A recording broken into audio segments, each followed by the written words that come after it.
Let me tell you of the days of high adventure.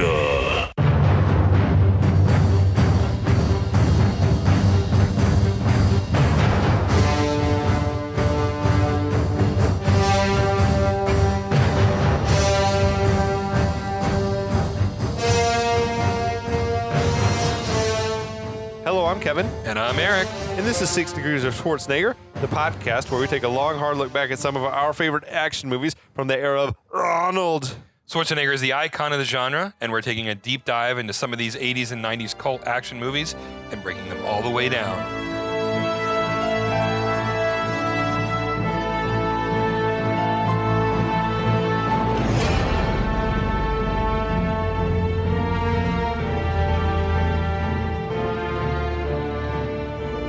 Hey, everybody, welcome back. My God, we're here. Episode 2 already. How did that happen? Yeah, if everything goes according to plan, tomorrow's election day. Yeah, that's so right. Don't forget to vote. Get out there, make your vote heard. Yeah, absolutely. And we're back to talk a little more about a movie with like election subplots. Our second movie in a row where there is like a subplot, right? There's like the main plot, but then there's like the conspiracy that underlines the main plot. Yeah. Right? This one around elections. Sure, and why not? And it's we'll get to it pretty soon. It's like pretty prescient when it comes to the parallels between it's a then little and bit eerie. now. There's a monologue that the villain does that you're like, oh. Yeah. So we appreciate you joining us. Thanks to everybody, and thanks to everyone listening on the Last of the Action Heroes podcast network. We appreciate you listening to us wherever you're listening to us. So if you're listening to us on the podcast network, though, check out our feed because there's still like some old content that hasn't made its way onto the podcast network yet. Maybe it never will. Our early efforts that aren't great, but we talk about Predator and Big Trouble in Little China, both of which are like rad fucking flicks. Dude, I love both. We might have to revisit those, to be honest. I was just thinking like maybe we do a second glance at them. Yeah, I'm here for it because Predator was like the movie that inspired 6 Degrees of Schwarzenegger. Because it was just like, this is the weirdest and most macho movie that's like ever been made, right? I mean, if I could ever do a high five like that, yeah. I mean, I it's would just like big sweaty men in the jungle fighting an alien. Yeah. And everyone's like built like a bodybuilder, it's a fucking wild shit. Anyway, that's neither here nor there. We're talking about Timecop, 1994's Oh, how far we've Timecop. come from Predator to Timecop. What do you remember your history with this movie? Like, do you remember the first time you saw it? I do. I didn't see it in theaters. Okay. So, famously, my first R-rated movie in theaters was Die Hard. Yeah. Which started a very long legacy. You're way too young. I know, way too young. 88, so I was 7. Yeah. But my father had the way I got to see movies in theaters that were R-rated is I just went with my dad. And so he had no interest in seeing Timecop. And this was 94, so I was 13. So no, I definitely could have gone to see this movie by myself. No, this was R. This is R. This is an R, yeah. This is R for sure. Yeah, so I was only 13. So I missed it in theaters, but my parents had a subscription to HBO, and I remember seeing the previews and loving the previews. Yeah. And so the second it showed up on HBO, now and this is the old days, so we're like 9 months, a year later. So I certainly didn't see this until almost 1995. But when I did see it, it was everything I wanted it to be. I thought it was so cool. I thought like the splatter on the back wall, which we'll get to, was so like, dude, it's so cool. And, I mean, everything about this movie, I loved. I watched it like 30 times when I was For sure. It was one of those, absolutely, if you were like a younger teenager or tween. Yeah. I mean, at 13, 14, I I definitely saw it by 95. It's everything you want. Oh, yeah, 100%. And it has boobs. It has boobs. It has action. It has violence. It has time travel. It's got Van Damme like doing splits and kicking high. You got to have the splits and high kicks. So for me, I think I said before, I definitely saw this in the theater. My dad probably took me because I was likewise like a 12-year-old or something. And I just remember the seeing the trailers for the movie, thinking this looks like it's got to be the best movie that's ever been made. Yeah. Like, it's like science fiction, and I was definitely a Van Damme guy already, watching a lot of like Bloodsport and Kickboxer. Everybody loved Van Damme in 94. Everybody loved Van Damme. He was like in a 94. big deal at the time, like a bankable, movie star type of guy. Yeah. And yeah, I had just seen him in Street Fighter, or did that come out after Street Fighter this? came out right after. Okay. Yeah. Like later that year, same year. All right, okay. But, My memory has got it all backwards. Now, in your lifetime, you might have seen Street Fighter first. That's why. I definitely saw Street Fighter first. That's that exactly one why. It was a PG or PG-13. You probably could have gone to the theater. I definitely saw that one in the theater, too. And was definitely saw that one and in the thought theater. it was fucking great. Like 12, whatever, 13-year-old me thought it was fucking outstanding. That was my favorite video game. Yeah. That and Sonic the Hedgehog. Yeah. And yeah, nothing wrong with it. Flawless victory. No, wait, that's a wrong game. But no, this movie, I dug the hell out of it, so I still have a soft spot for it, Uh-huh. even though now I can see it's got a lot of flaws. But it's still it's just still a juicy fucking premise. Yeah, why not? Sometimes Yeah. the juicy premise can make you overlook a lot of flaws. Dude, I mean, it's one of those great movies where you can have some friends over. It's like a good woman. It's like you got a lot going for it, so we're gonna overlook a lot of the red flags. You know what I mean? Red flags are my type, so. You got a red flag fetish? Oh, big time. I love a good red flag. That's awesome. That's awesome. So tell us what the setup for the movie is. Well, we open in Gainesville, Georgia during the Civil War, where a guy with 2 machine guns kill a bunch of Confederate soldiers who are carting gold to General Lee. Then we smash cut to D.C. in 94, where we learn that time travel is a reality, and they need funding to create the TEC, the Time Enforcement Commission, Right. to prevent time crimes. Jean-Claude Van Damme then meets his wife in a mall, where we realize that they have a very wonderful sex life because we cut to them fucking. And then later that night, a bunch of future goons almost kill Van Damme in the rain outside the house and then blow up the house with his wife in it. Yeah. And now we're here. That's all of what you've missed so far. That's it. You Yeah. could have probably done that in 2 or 3 minutes of screen time, It's but way more funnier than when we're talking about it. there was a guy in the mall with a big bird. Oh yeah, the giant macaw. I'm just filling time. And No, I love Future Goons as well. Yes, the Future Future Goons Goons were are amazing. So we'll move along though. So now the movie picks up in Wall Street, October 30th, 1929. Again, the sets, like the production design is like great. All the costuming here, all the prop cars that they had. The Art Deco buildings. Yeah, absolutely. And, I mean, it was it's all just like, awesome. This is one of the reasons why I like it. It's just like the scenery alone. There's clearly, so many varied spots. It clearly cost a lot to stage this. Oh thing, yeah. You know, but yeah, there's a lot of commotion on the street as someone has just jumped out the window to their death or whatever. You gotta love the police standing around. Nothing to see here. Nothing to see here. As there's like a dude splattered with like a newspaper covering his face. You know, it's sort of whatever. like the contemporary, that horrible gaffe that CNN did was like mostly peaceful protests with that building on fire behind them. Sort of the classic example of that. But yeah, that made me remember something that I had heard one time, and I double checked, which was there is not one single reported case of a stockbroker jumping out of a window after the stock market crashed in 29. I would love to know where that urban legend came from. Like, They said it popped up within like the week or whatever. It was all over the country. Everyone knew this was a thing that was happening, and there was not one case of that ever happening. Ever. Yeah. In fact, I think they said that the months of like October, November were like among the lowest months of suicide for the year. Interesting. And they were like lower. It was lower than the October from the year before. Like it was just like it was not even like a slight uptick of even suicides, much less like stockbrokers jumping out the window. But I mean, that's like one of the most famous urban legends it's just of all like time. early fake news, I guess, whatever. Like, but so this flashy car pulls up. Sleazy looking stockbroker named Atwood gets out. A character actor who I've seen in other things. He had a look to him that was familiar, but I didn't recognize his name or the other stuff he was in. No, really, me neither. But you look at him, you're like, okay, I've seen him in like a single episode of TV like a featured extra in a film or something. I mean, like he's been around. So the doorman to the building tells Atwood that his business associate had jumped out the window, and Atwood's just like, shit happens. And struts on in. Again, everything we needed about this character handled in 15 seconds. Yeah. So Atwood goes inside. He's heading up to the penthouse office. He has this very lighthearted laugh about the rash of suicides with the elevator operator, like this older black dude. Mm-hmm. And ain't no way.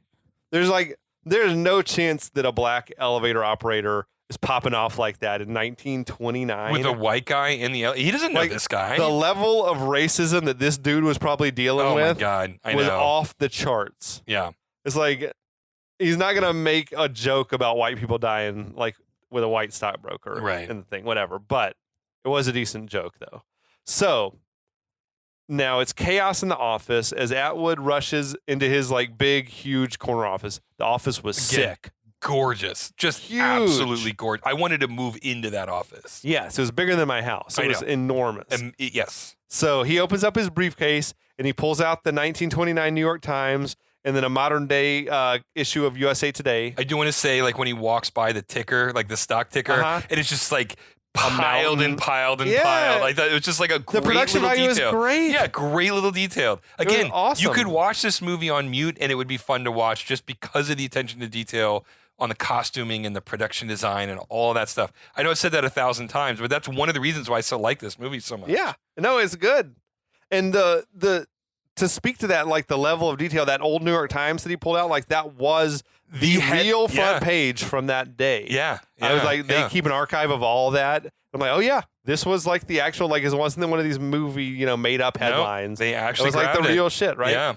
So he goes and he turns off that old timey radio music that he had playing in the office and pulls out this mini disc player and headphones and blasts some like modern rock. I still wish mini discs were a thing. They were dude, great. You like that? I love mini discs. They're like game cartridges. How do you not like them? So this dude's like, I cannot do Future Crimes to this old music, right?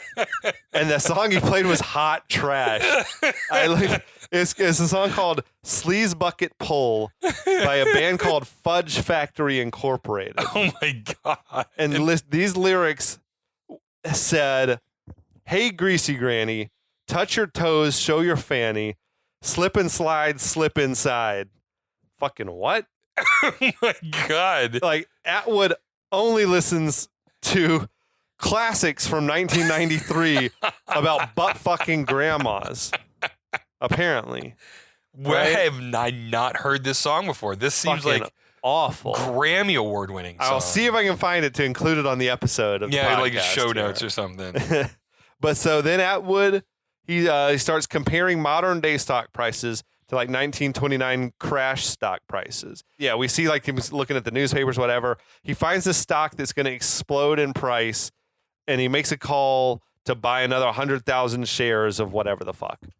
So Atwood tells the person on the phone, I've got a feeling about the future, which is a fucking cheesy line. There's so many future puns in this movie. Yeah. So many future puns. Now, suddenly there's a strange noise, and Walker like emerges from out of thin air in this ripple effect around him, rocking this crazy mullet. Dude, a weave. It's apparently a weave. It's That's not his crazy. real hair. That's weird. Okay. Normally, I feel like you would shoot the bits with the long extensions. hair. It's extensions. But yeah, same difference, right? Yeah. Like I feel like normally you would shoot the long-haired stuff and then get a haircut, and you shoot the short-haired stuff. Yeah. That's weird to. No, but so he was living his life with extensions for probably a couple months. For like 3 months, 3 or 4 months while they're shooting principal. Yeah. You could have grown your hair out in that time. I mean, look, it was a good weave. I mean, I'm not going to deny good. it. It looked really good. Had me fooled completely. Okay. But also, he's in like modern future cop clothes. That's right. Which shouldn't they have period clothes to send him back? You would think that. I don't know, man. Did you like the effect, like the whole like walking out? Oh, it was great. I love it, like sort of the tearing stretching through it. Yeah. Yeah. Yeah. It was a great effect. Yeah. Cutting edge effects for sure at the time. Still look decent. So these two guys, they seem to know each other. And Walker then reveals they used to be partners. Walker starts gathering up all of Atwood's modern day shit into like this black sack. He just produced a sack. An official TEC black sack. It's like a special time travel sack. It's special time travel sack. I don't know. But Atwood presses this like button underneath his desk, and he starts saying, basically I'm making money off the stock market. It's not going to hurt anybody. But like this is the exact reason why the TEC exists, right? Mm-hmm. So Walker says, well, you couldn't pull this off alone. So who are you working for? Like who's pulling your strings? And Atwood, basically, right, he doesn't have the resources to be time traveling. Like you need the equipment, right? Right. Like it's not just a thing that people have in their home. Like, yeah, there's only a few of these setups in the world, I would think. So Atwood evades the question though And then a couple of heavy hitters walk in the door. Walker gives Atwood this like amused look. Is the first guy just like strikes this old timey my boxing Queensberry pose, rules all the way. bare knuckle shit. No talk at all. The guy's not just like, you need to leave now. He's just like, immediately, I'm circling you. He does like talk about, I went 10 rounds with this like famous boxer. He's talking shit about I boxed with John L. Sullivan. Yeah. It was a real guy. I Googled him. So I checked this out. Apparently boxing matches back in the day would go as long as 200 rounds. Oh, yeah. They would just fight until someone got knocked until, like, out or someone died, quit. practically. I know. And so the idea that he only went 10 rounds with this boxer is hilarious. Like, I know that it was supposed to be impressive. Yeah. But given the way that rounds were calculated back then, 10 rounds would have been like out in the first 50 seconds of a match. So to maybe speaking to that, Walker just kicks the shit out of just him immediately. with some martial arts, which I feel like is probably pretty realistic. Like if you put a dude with some fucking taekwondo skills or whatever in against some old-timey boxer, he's going to get the living shit knocked out. Oh, yeah, 100%. So now the other guy then grabs Walker, but Walker like runs up the wall around this archway and flips over behind the guy, which is a pretty nice stunt. That's a good move. Walker then drops the guy with some kicks to the face. The guy gets up again and he starts swinging this tall floor lamp at Walker, but Walker sort of catches it and snaps it in half. And he did a split. Yeah, the first Van Damme split of the movie. Yeah. Not the most iconic one in this movie, though. No, not the one from the trailers. Yeah. So now the guy, he pulls out some brass knuckles, but Walker just beats the hell out of him with the two halves of the floor lamp or whatever. I mean, he goes to town. I mean, like, he's playing him like drums, practically. He's beating the shit out of him. So then Atwood whips out this large future gun and starts shooting. And I feel like all this shit is potentially changing the future. Oh, all of it. Right? Yeah, like, yeah. The secretaries are popping in and then the stray bullets are flying everywhere. It's like... There's got to be some amount of collateral damage. Like, Absolutely. there's got to be. But Walker evades all the gunfire until Atwood runs out of shots. And then Atwood starts bargaining with Walker like, I'll never return to the future. Just let me go. So I feel like you should try the bargaining before you try shooting him. You know what I mean? I feel like you got your order of escalation wrong. Right. Like, yeah. okay, sorry for trying to kill you, but Yeah, will you just let me go? Can you let me off with a warning? Promise. So Walker again demands to know who Atwood's working for. And Atwood says that the guy is going to run the country in a few weeks. He tells Walker, basically, if I talk, this guy's going to send people back to wipe out my existence, to like kill my grandparents or whatever. Like it would wipe out your entire, yourself, right. your parents, your entire your sisters, your kids. Yeah. Which is, I guess, a pretty like good threat, to have. Yeah. Over someone, right? and with the world with time travel exists, it seems possible. Yeah. So, but Walker looks unimpressed. And Atwood then just immediately confesses that it's Senator McComb, which he flipped on that shit. Have you ever heard of Senator McComb? Like, he flipped so fast. But so Walker doesn't really believe him, but Atwood says, that McComb is doing these crimes to raise funds for his presidential campaign. And he's got most of the TEC cops bought off already. Which you should keep in mind. I mean, yeah. I feel like if he said that, it's my first act of business would be like, I'm immediately going to go check to see. Uh-huh. Yeah. Now, aren't there like easier ways though of raising funds than going back and stealing gold or going back and manipulating the stock market? Like, couldn't you just go and play the lottery? Look, villains love challenges. What can I say? I guess it's just, so. Overly elaborate schemes. Yeah, exactly. The more elaborate, the better. Although I will say, doing financial fraud like this seems like a better way than stealing gold. Agreed. I mean, mean, how the fuck do you even get your gold back to the future? What cave can you bury? I mean, now we're getting into like Back to the Future 3 level stuff, yes. right? I don't think you can. It seems like whatever you're holding maybe comes back with you, but you can only hold so many gold bars. We saw this like one guy in the Civil War or whatever. Right. Like, I think, like you said, you got to bury it. Yeah. And then dig it up again in 100 years or whenever you're alive and aware that it's there. Right. Exactly. But yeah, anyway. But I do think this financial fraud type shit makes more sense than stealing gold from the past, right? Yeah. So Walker says that Atwood, okay, well, you're going to go back and tell all this to the judge, basically. And Atwood says, if I go back and I start snitching, then me and my family are all going to be killed. Walker says, well, I got no choice but to bring you back. And then Atwood shakes free from Walker and runs and jumps out the window. Walker follows right after him, though, as people down on the street below are screaming in terror. It was a pretty great stunt. It was. I feel like it was like they were on a wire descending or whatever, but it was like two people falling. Yeah. It was pretty rad. Now, as they're falling, Walker grabs onto Atwood and he activates this device that he has on him, and they both disappear with another like ripple effect. And the cop down there was like, "Holy Mother Mary!" And this stereotypical like Irish cop, right? Can only be described as criminally Irish. Oh my god! It was borderline offensive. But I do feel like all the broken glass and shit would have been raining down on people, probably killing people. Unless it went through the time portal. Oh, and it came back. And then when sure. And there's like glass everywhere. I like it. But now then we cut back to TEC headquarters in Washington, D.C. in the year 2004. Man, that's a future. Okay. This is 20 years ago now, but it was an election year. It was, in fact, an election year. Yeah. And it's weird, these future movies where the future is 20 years ago. But Walker is escorting Atwood through the futuristic, like kind of industrial looking halls.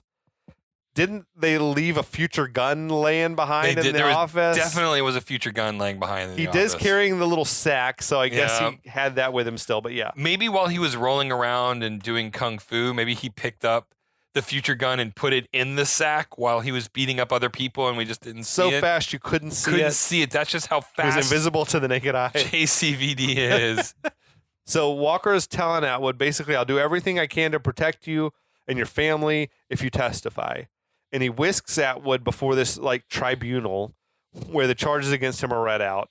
And the judge asks Atwood if you have anything to say in your defense, and Atwood says no. And then Atwood tells Walker, watch your back. And the judge is like, okay, well, the punishment is death to be carried out immediately. Right? And like a financial crime gets the death penalty? I mean, that seems no jury? Excessive. No, like just a tribunal. No, military tribunal, no jury. It would make more sense if the public is not aware that time travel exists and we got to keep it secret, right? Like Guantanamo Bay type shit. But as we'll learn later in the movie, it seems like time travel is very well known at this point. Yeah. Right. Yeah. Anyway, it's like, that's pretty harsh, but okay. So it cuts back then to Wall Street, 1929, and Atwood reappears with like a ripple effect in midair and completes his fall down to his death. So, okay. Did they strap him back into the car launcher? Thing? Well, we haven't seen the car yet, so we don't really know what's happening. We don't really know what's happening. But so that's the only way back, right? Right. That's, as far as I'm aware, that's the only way to launch into the past. Well, it's also like they must have made absolutely certain, right, that he's not gonna like land on the people, right?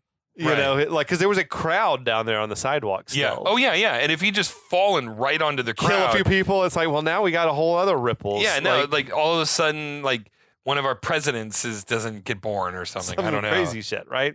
But yeah, the Irish cop is there still, and he's lamenting, "Oh, poor bastard." He's like, tomorrow might have been a brighter day. Tomorrow might have been a better day. I can't do an Irish accent. Never get me Lucky Charms. That was awful. It wasn't bad. He'll never get my Lucky Charms. Not bad. So now back in 2004, Matusak is briefing the TEC team on the various like time crime threats that they're facing. So it seems like Iran was trying to send a kill team back to 1979 to assassinate Jimmy Carter. But why? I think there's probably because they were like there was the hostages. I think they were just but they waited until Reagan was elected before they released them. I mean, they did not care about Carter at all. Anyway, I'm getting into like weird politics things right now. Well, could there be a Last Boy Scout tie-in? Remember, he took a bullet to save Carter. Wow. Maybe it was the time traveling Iranians. I love it. We don't know. We got the Back to the Future Last Boy Scout Time Cop crossover. Now, in another case, someone is trying to like buy up all of Beverly Hills in 1902. Yeah. It's examples of the endless possibilities what you could do with this premise of the Time Enforcement Commission. So Walker walks in, tells Matusak, we got to talk now. Just then, though, the White House guy from early in the movie walks in with Senator McComb and a few other dudes who are on the TEC oversight committee, and they want a tour ahead of voting on the TEC's budget. So it's 10 years later. I thought it was like just super unlikely that the same guy is still serving on the White House staff. Right. I mean, famously, like the turnover rate It's crazy. Is crazy high. Right. Exactly. You're lucky if you make it through one person's like term. Yeah, exactly. This dude's here 10 years later. And That'd this is be like 2.5. Two and a half presidents later. Yeah, exactly. Right? So there's this icy stare down though between Matusak and McComb. Did you get the impression that we're supposed to think that maybe Matusak is bad at this point? Like, oh, they're in it together. I will be honest. No, I thought that they hated each other. Okay. Yeah. Yeah. I thought like they had the thing about like, oh, half the TEC is corrupt. Right. I thought it was like a red herring, maybe. No, I looked at it and it was sort of like the vibe I got with that look is like you're in charge. You've been in charge since as long as I've been here, but I hate you. I've hated you from the beginning because I've known that you were sort of a corrupt money grubber, power chaser, right? Right. He never liked you. I never liked you. I never liked you. And you're trying to defund us. And you're trying to defund us. So yeah, like, no. I never got the sense that McComb and Matusak were on the same side. That was my vibe from that. So basically, yeah, we see like dude wants to tour or whatever. So this TEC cop, we see him like flipping over a dartboard that had McComb's face on it. Yeah. Matusak is introducing the team, including Walker, who McComb says, I've heard a lot about you, which is a strange thing to say. Yeah. But also, like, why would McComb even be instigating any sort of interaction with Walker? No, none it's just like at all. Just sheer hubris. Yeah, it's got to be hubris. I'm untouchable. Yeah, it's got to be. I'll torment you. So Walker says, I've heard a lot about you as well. Matusak is praising Walker and saying, oh, he just got back from a successful mission. And McComb and Walker just staring each other down for like this long silent stare down where things turned awkward with everyone. Oh my God. Standing around the desk and I get the sense that everyone's going like, why are these two staring at these two fucking each other? Yeah, like, what is this going on right now? Right. It was super awkward. But so then McComb asked Walker if he would join them for their tour and tell us about your recent mission. So Matusak is showing people around, and Walker is telling McComb about Atwood and asking, does that name ring a bell? And McComb plays dumb, and Matusak is explaining, well, he used to be a TEC agent, he turned bad. McComb says, oh, that's the exact type of thing that I'm worried about, and I think that we should just eliminate the TEC. And the White House dude then is like saying, wouldn't the danger of not having the TEC be worse? So McComb says, well, there's nothing worse than a rogue cop.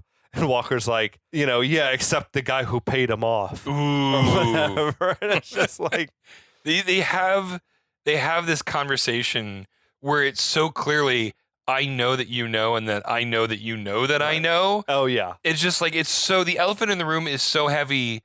I feel like someone should have said, just kiss already. Right.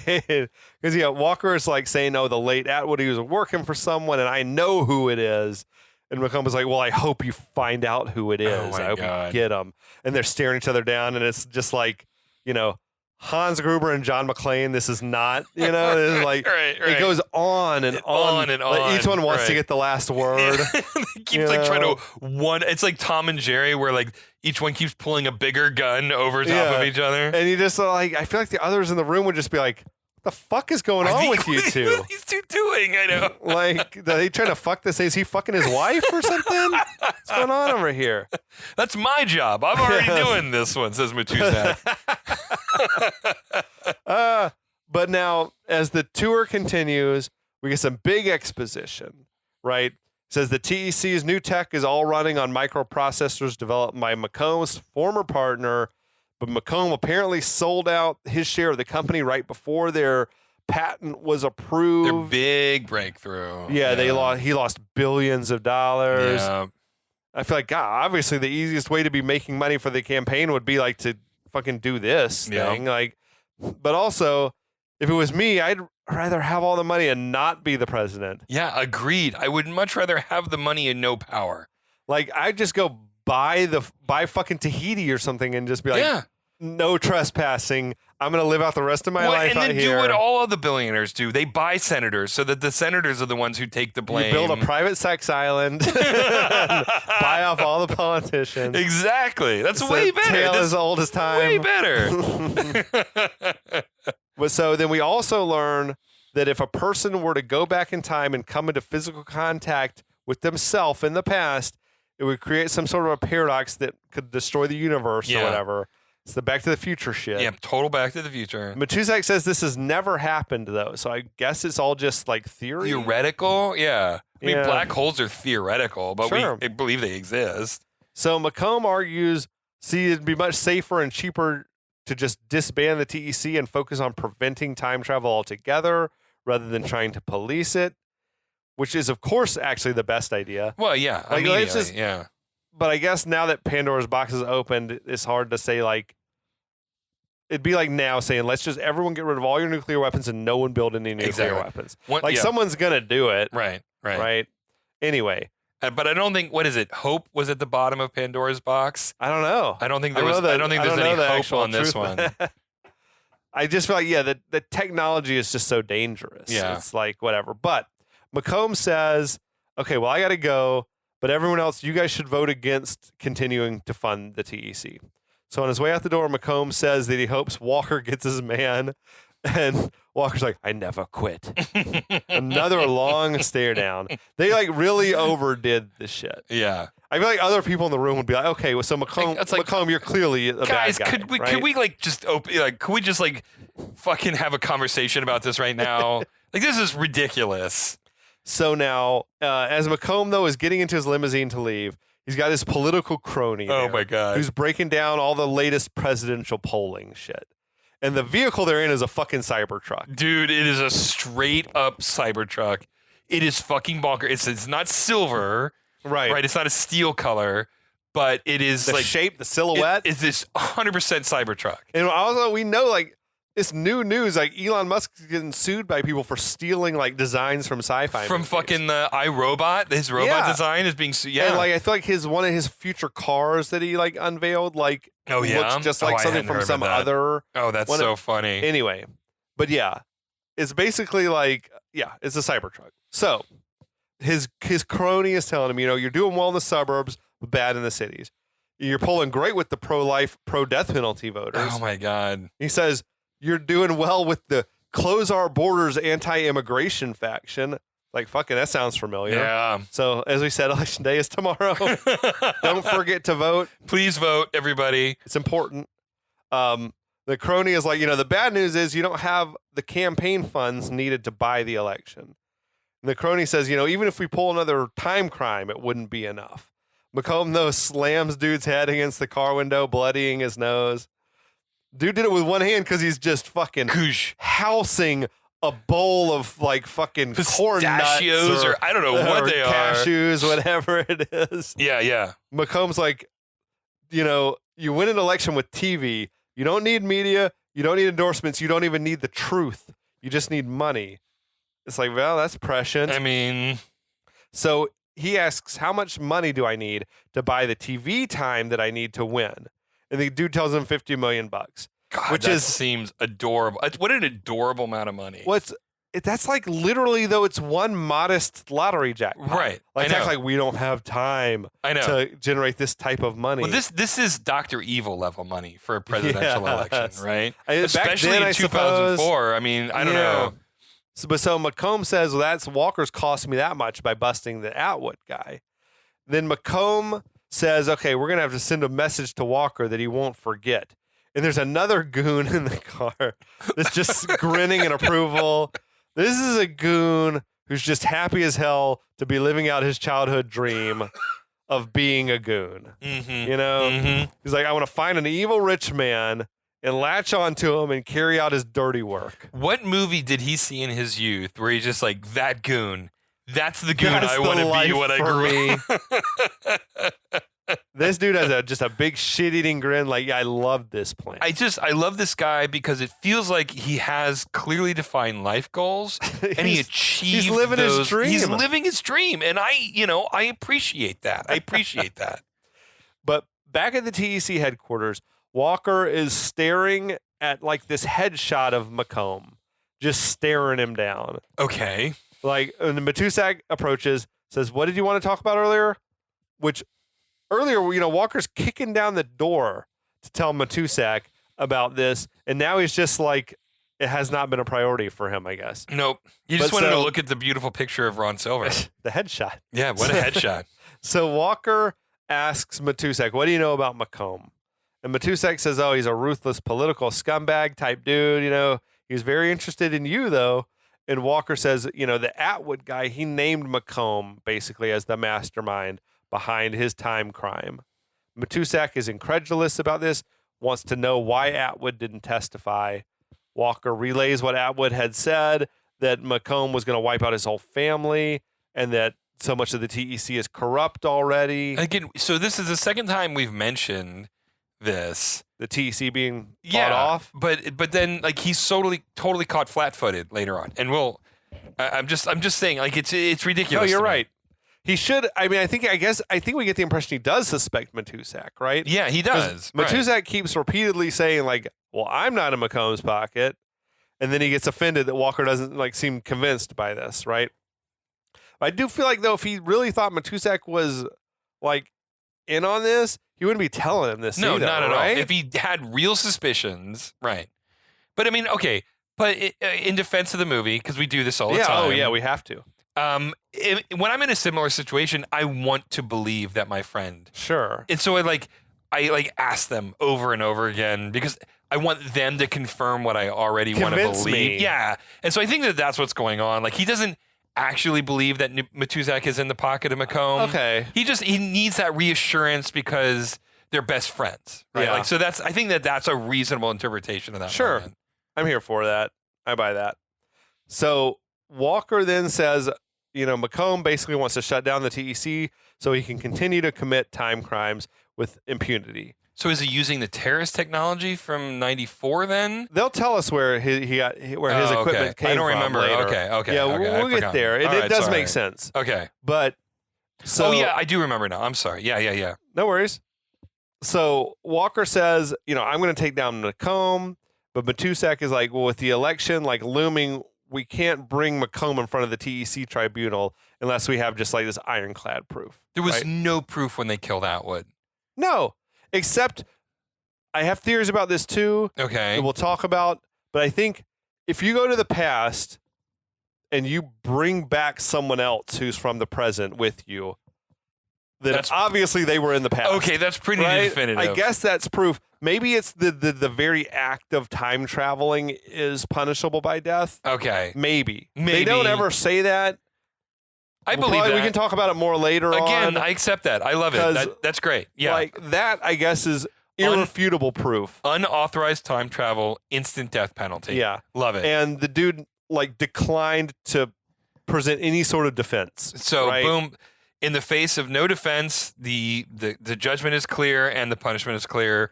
Death. Sure. That works. Okay. I'm here for it. I'm here for that. But so Walker is asking Matusek, but you believe me, right? And he's like, oh, I always believe you, but you're not always right, which I thought was a solid line. That's a pretty good line. It's because it's kind of it doesn't make sense, but it does make sense. We've all been there where you just immediately believe our friend, even though he's okay, you're not always right, but of course I believe you. Exactly. So then Walker pulls out the mall Polaroid of him and Melissa and gets real sad. I just want to say, this Polaroid looks like it was taken at night outside. Yeah, it was very dark background. Very dark background. It looked almost like Chinese lanterns hanging from an awning behind them. I don't know. It looked weird. It was oddly dark. It was weird. Yeah. But so Walker says, if I'm not allowed to go back in time and save Melissa, then Macomb is sure as hell not going to go back in time and steal an election. Fuck yeah, I'm with you, bro. Yeah, 100%. So that's what motivates him is no one we're not using time travel to enrich ourselves. Right. So Matusek urges Walker to go home, get some rest. So later we see Walker. He's going to his car, heading home. These cars, another Cybertruck looking thing. I mean, cars today, key and ignition, not even press a button, it's on. Button. Walker presses 12 buttons before this car turns on. It was. But it was a smart car or whatever because he just tells it, oh, take me home. Yeah. Right? So it takes him home. But it was they just slapped a plastic shell on a regular car. Yeah. Now he's cruising past all the major DC landmarks. He's got a spacious place that he's staying in DC, which is not cheap. No. It's in the shadow of the Capitol. Yeah. I imagine that's an expensive neighborhood. I don't even imagine how much that costs. But as we were watching, we noticed is always just the one car on the road. Yeah. They did not have the money to have a lot of future cars. No. So he enters his home and he's got like this fake Alexa or whatever that's like welcomes him, says you got no new messages. And I feel like we're getting closer to the type of tech that is in these sci-fi movies where it's like, oh yeah, smart home. Like I'm personally waiting for the Blade Runner, the 2049, the like Ana de Armas, housewife. I'm there for it. At the house. I'm there for it. Early adopter, sign me up for the beta. I'm there for it.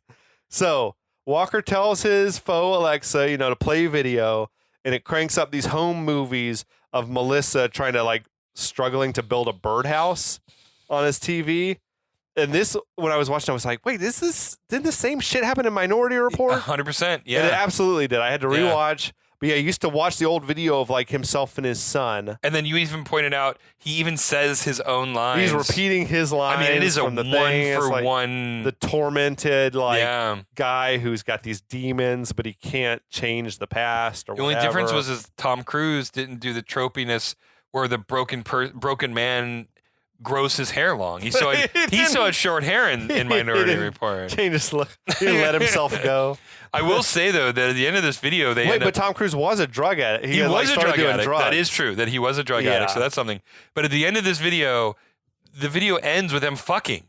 Like we don't see it, but the camera falls over and it's just like. So it's gonna be like sideways, like vertical fucking. I'm just saying, I'm really proud of these two. I mean, I'm really proud of these two. Walker grabs a bottle of tequila. And it's just like a super depressing mood. Yeah, it is just awful.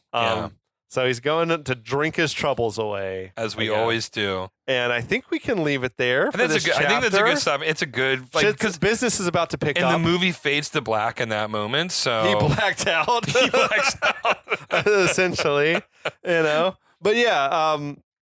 Okay, I love it. That's a great ending. All right. Thanks, everyone, for listening. Please remember to vote if you haven't already done so. And we'll be back after voting has happened. Yeah. We will not know who won. We will not know. So we will be in a good mood. We will be in a great mood. The alcohol is still flowing here.